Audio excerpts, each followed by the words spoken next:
Hello friends, welcome to FL Studio Tamil tutorial part 10 ஆச்சுனோ.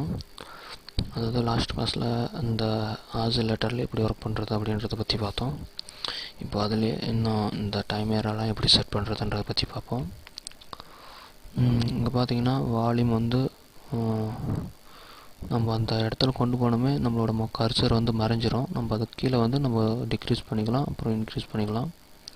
இது வந்து நம்மளால் டிக்ரீஸ் பண்ண முடியும்.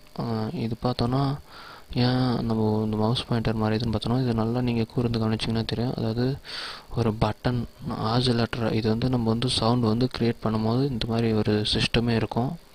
அதாவது எக்ஸ்டர்னலாக ஒரு டிவைஸு.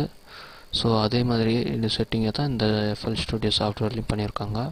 இப்போ நான் வந்து இதை பாருங்கள், வந்து ரொம்ப கம்மியாக வால்யூம் வச்சுருக்கேன். அதாவது இதுக்கு எப்படி சவுண்ட் எஃபெக்ட் வருதுன்னு பாருங்கள்.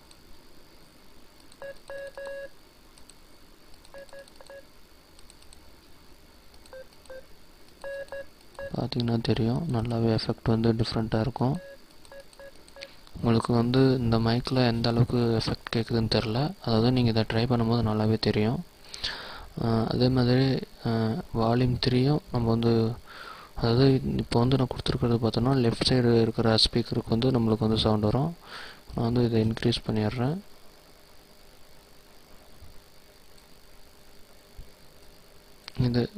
இது பார்த்தோன்னா ரைட் சைடு இருக்கிறதுக்கு நான் இதை செலக்ட் பண்ணிட்டு ப்ளே பண்ணுறேன்.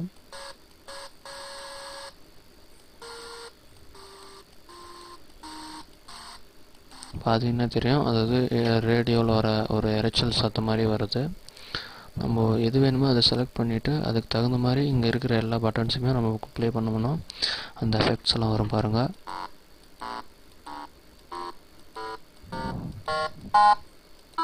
ஸோ இந்த மாதிரி தான், அதாவது லெஃப்ட் சைடில் வந்து வால்யூம் ரொம்ப கம்மியாக வச்சுருக்கோம். ரைட் சைடு போக போக அதிகமாகிற மாதிரி நம்ம இங்கே செட் பண்ணியிருக்கிறதுனால தான் நம்ம இங்கே ப்ளே பண்ணும்போது கம்மியாகவும் இங்கே ப்ளே பண்ணும்போது ஜாஸ்தியாகவும் சவுண்டு வருது. ஸோ இந்த மாதிரி தான் நம்ம வந்து நம்ம வால்யூம் இன்க்ரீஸ் பண்ணி நம்ம யூஸ் பண்ணிக்கலாம். இந்த ஆசிலேட்டர் 2 வந்து லெஃப்ட் சைடு, ஆசிலேட்டர் 3 வந்து ரைட் சைடு ஸ்பீக்கருக்கு அப்படின்றத நல்லா ஞாபகம் வச்சுக்கோங்க.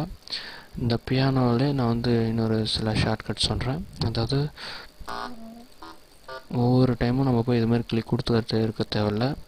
நம்மளோட கீபோர்ட்லேயே எப்படி இது ஒர்க் பண்ணுறது அப்படின்னு பார்த்தோன்னா இங்கே மேலே பார்த்தீங்கன்னா தெரியும், இந்த இடத்துல இந்த பட்டன் வந்து கிளிக் ஆகிருக்கு அப்படின்னு பாருங்கள். பார்த்துட்டு உங்களோட ZXCV அந்த லாஸ்ட்டு கீபோர்டில் லாஸ்ட் இருக்க லெட்டர்ஸு இப்போ பாருங்கள், நான் வந்து Xஐ அழுத்துறேன்.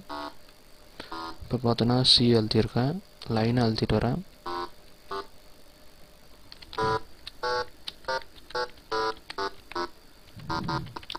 பார்த்தீங்கன்னா C அழுத்திட்டதுனால அது மாதிரி சத்தம் வருது. ஸோ நீங்கள் இந்த கீபோர்டில் இருக்கிற பாயிண்ட்ஸ் வந்து அதாவது கீபோர்டை யூஸ் பண்ணி நம்ம வந்து டைரெக்டாக பண்ணிக்கலாம். அதுக்கு நீங்கள் இங்கே இந்த பாயிண்டர் வந்து கிளிக் ஆகிருக்கா இல்லையா அப்படின்றத வந்து கன்ஃபார்ம் பண்ணிக்கோங்க. இதனால் யூஸ் பண்ணுறதுனால நம்ம வந்து ரொம்ப சிம்பிளாக ரொம்ப சீக்கிரமாக அதாவது நம்ம டைம் வந்து ரொம்ப மிச்சம் பண்ணலாம். ஸோ இப்படி தான் நம்மளை வந்து ஆசிலேட்டரை வந்து நம்ம செட் பண்ணுறோம். இதுலேயே இன்னும் சில விஷயங்களெல்லாம் இருக்குது. ஸோ அதெல்லாம் நான் வர கிளாஸில் வந்து சொல்கிறேன். நீங்கள் இதை ட்ரை பண்ணி பாருங்கள். நான் ஒரே டுட்டோரியல்ஸில் எல்லாத்தையும் சொல்லிட்டு இருந்தேன்னா உங்களுக்கு வந்து செஞ்சு பார்க்கும்போது கன்ஃபியூஸ் ஆகும். ஸோ அதுக்காகத்தான் ஒவ்வொரு இதுவும் நான் தனித்தனியாக சொல்லிகிட்டு இருக்கேன். ஸோ தேங்க்யூ ஃபார் வாட்சிங். சப்ஸ்கிரைப் பண்ண மறந்துடாதீங்க. பாய்.